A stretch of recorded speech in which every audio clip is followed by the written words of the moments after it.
सबसे बड़ा धन। एक बार एक शक्तिशाली राजा घने वन में शिकार खेल रहा था। अचानक आकाश में बादल छा गए और मूसलाधार वर्षा होने लगी। सूर्य अस्त हो गया और धीरे धीरे अंधेरा छाने लगा। अंधेरे में राजा अपने महल का रास्ता भूल गया और सिपाहियों से अलग हो गया।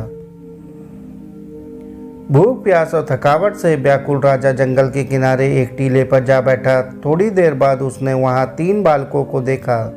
तीनों बालक अच्छे मित्र थे। वे गांव की ओर जा रहे थे। सुनो बच्चों, जरा यहाँ आओ, राजा ने उन्हें बुलाया। बालक जब वहां पहुंचे तो राजा ने उनसे पूछा, क्या कहीं से थोड़ा भोजन और जल मिलेगा? मैं बहुत प्यासा हूँ और भूखा भी हूँ, बहुत भूख लगी है।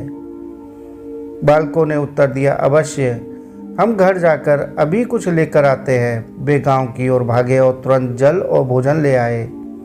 राजा बच्चों के उत्साह और प्रेम को देखकर बहुत प्रसन्न हुआ। राजा बोला, प्यारे बच्चों, तुम लोग जीवन में क्या करना चाहते हो? मैं तुम सबकी सहायता करना चाहता हूँ। कुछ देर सोचने के बाद एक बालक बोला, मुझे धन चाहिए। मैंने कभी 2 समय की रोटी नहीं खाई है, कभी सुंदर वस्त्र नहीं पहने हैं, इसलिए मुझे केवल धन चाहिए। राजा मुस्कुराकर बोले, ठीक है, मैं तुम्हें इतना धन दूंगा कि जीवन भर सुखी रहोगे। यह शब्द सुनते ही बालक की खुशी का ठिकाना ना रहा। दूसरे बालक ने बड़े उत्साह से पूछा, क्या आप मुझे एक बड़ा सा बंगला, घोड़ा, गाड़ी देंगे? राजा ने कहा, अगर तुम्हें यही चाहिए तो तुम्हारी इच्छा भी पूरी हो जाएगी। तीसरे बालक ने कहा, मुझे धन नहीं चाहिए, ना ही बंगला, गाड़ी। मुझे तो आप ऐसा आशीर्वाद दीजिए जिससे मैं पढ़ लिख कर विद्वान बन सकूं और शिक्षा समाप्त होने पर मैं अपने देश की सेवा कर सकूं।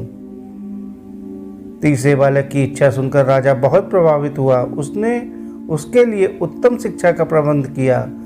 वह परिश्रमी बालक था, इसलिए दिन रात एक करके उसने पढ़ाई की और बहुत बड़ा विद्वान बन गया। और समय आने पर राजा ने उसे अपने राज्य में मंत्री पद पर नियुक्त कर लिया।